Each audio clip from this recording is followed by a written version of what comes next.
হয় আপোনাৰ পৰিচয়? মোৰ নাম সুচিব্ৰত সিংহ চৌধুৰী, এখেতৰ নাম দীনেশ চন্দ্ৰ ৰায়, এখেতৰ নাম হ'ল শিৱেন চন্দ্ৰ ৰায়।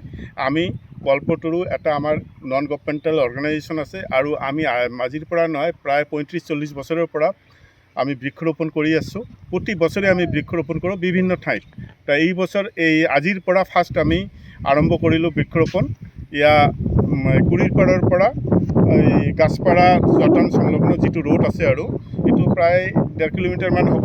এই ৰোড দুইফালেদি, একফালেদি ফলৰ গছ আৰু ফালেদি মূল্যৱান গছ, যেনেকুৱা মেহগনিৰ পৰা আৰম্ভ কৰি কৃষ্ণচূড়াৰ পৰা আৰম্ভ কৰি চিলিকাৰ পৰা আৰম্ভ কৰি চব ভাল ভাল গছবিলাক আৰু তাৰপিছত কি কয় কৃষ্ণচূড়াও আছে, ৰাধাচূড়াও আছে, ৰেইনট্ৰিও আছে, এনেকুৱা বিভিন্ন গছপুলি চাৰিওপিনেদি আমি লগাই দিলোঁ। ইয়াত আমাৰ সহায় কৰিছে, আমাৰ গাঁওবাসী আমাক বহুত সহায় কৰিছে এই গছপুলি লগোৱাৰ কাৰণে। সিহঁতে আহি আমাৰ লগত গছপুলি ৰোপণ কৰিছিল আৰু এই ৰোপণ কাৰ্যত আমাৰ প্ৰধানত আমি ইয়াৰ চবতকৈ বয়োজ্যেষ্ঠ এজন 103 বছৰ মাষ্টাৰ আছে, যশৱন্ত মাষ্টাৰ এজন আছে, তেখেতক ৰাখিছোঁ। আৰু ইয়াতে কি নাম আছিল, সোণাবালা ৰায় এজন আছিল, তেখেতৰ 105 বছৰ বয়স, হাউচ ৱাইফ।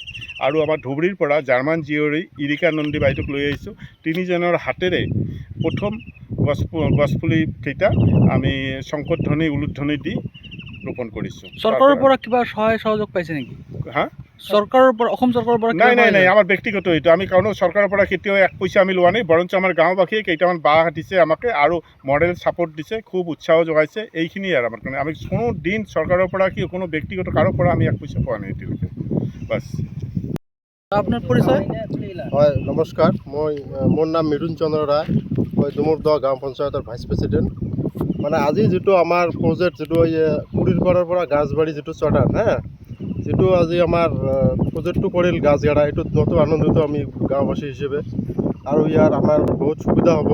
গাছ আমাক লাগে, গাছ নহ'লে আমিতো জীয়াই থাকিব নোৱাৰোঁ। গাছ হৈছে মানুহৰ জীৱনৰ মেল উৎস। গাছ নথকাকৈ কোনো থাকিব নোৱাৰে। এইটো আমি সহায় সুবিধা কৰিছোঁ। আৰু যিটো আমাৰ কল্পতৰু যিটো আমাৰ কনষ্ট্ৰাকশ্যনৰ পৰা যিটো গাছটো ৰোপণ কৰিছে, আমি তাক বহুত ধন্যবাদ জ্ঞাপন কৰিছোঁ। আৰু আগন্তুক দিনত যাতে এনেকৈ কাম কৰি যায়, তাৰ কাৰণে আমি ভাল এটা পাম আৰু। যিকোনো খবৰৰ বাবে যোগাযোগ কৰক আমাৰ এই নম্বৰত 9181 307 221।